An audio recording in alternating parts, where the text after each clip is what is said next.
না, আমার মনে হয় উইকেটটা খুবই ভালো ব্যাটিংয়ের জন্য। আর যদি আমরা বোলিংয়ের কথা বলি, আমরা অনেক ডিসিপ্লিন বোলিং করেছি। ইকোনমি মানে বোলিং রাউন্ডার হিসেবে 3 করে আছে।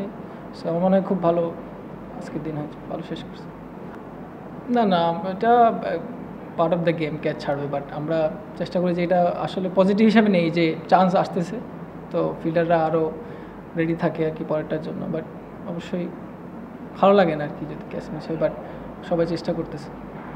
না, না, আমি মনে করি সবাই যথেষ্ট হার্ডওয়ার্ক করতেছে ফিল্ডিং নিয়ে। আমরা প্রতিদিনই ফিল্ডিং সেশন করতেছি মাঠে এসে, চেষ্টা করতেছি যাতে আরেকটু ইমপ্রুভ করা যায়। বাট গেমের মধ্যে এটা হইতে পারে, ক্যাচ মিস হইতে পারে, এটা পার্ট। বাট আমরা চেষ্টা করি যে মানে রিকভার কতটুকু করা যায়। হয়তো আজকে অনেকগুলো মিস হয়েছে, বাট হয়তো নেক্সট টাইম আর হবে না বা আরও কমে যাবে। তো এগুলো আর কি। আমরা আমরা খুবই মানে ভালো একটা পজিশনে আছি এখন। ওদের কালকে শুধু আর্লি ওদের উইকেট নেওয়া যায় সকাল সকাল, বাট আমাদের ব্যাটিং উইকেট হিসেবে রান খুবই বেশি না। আশা করি আমরা এটা চেস করে আবার ভালো একটা কামব্যাক করবো। আমি বলবো যে স্পিনারদের জন্য ভালো অপরচুনিটি, মানে যত দিন যাবে উইকেটটা আরও একটু ঘুরবে বা একটু টার্ন হবে। তো বোলাররা যদি কনসিস্টেন্ট থাকে তাদের লাইনের লেন্থে, আমি মনে করি যে স্পিনাররাই দিন শেষে ম্যাচ জিতাবে আমাদেরকে। না, ওর সাথে বোলিং করে আমি খুবই আনন্দ পাই, মানে ওরে দেখে অনেক কুইক বোলিং করে, তো আমি একটু ইন্সপায়ার ওর থেকে।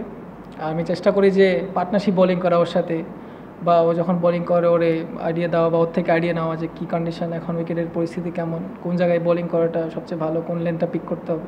তো সব কিছু ওর সাথে শেয়ার করি, ও শেয়ার করে আমার সাথে। তো আমরা চেষ্টা করি যে দুই পাশ থেকে ভালো যাতে উইকেট টেকিং ডেলিভারি বেশি করা যায়, ওটা চেষ্টা করি।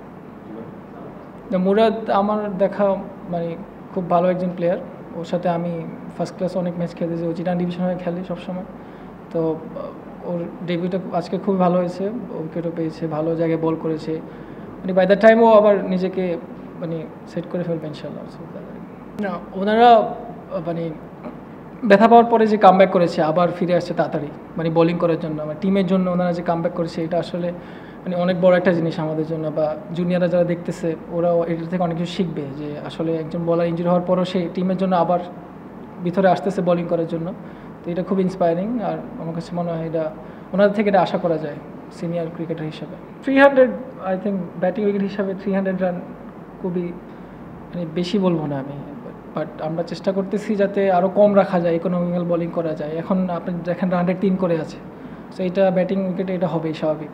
বাট কালকে যদি আর্লি ওদেরকে ব্রেক থ্রু দেওয়া যায়, 2টা উইকেট বাকি আছে, তারপরে আমরা হয়তো আবার ভালো একটা স্টার্ট করলে টোটাল একটা যদি আমরা দিতে পারি আরও ভালো হবে আর কি। মানে অফিসিয়ালের ওদের চিন্তায় আছে যে ওনারা কী করবে।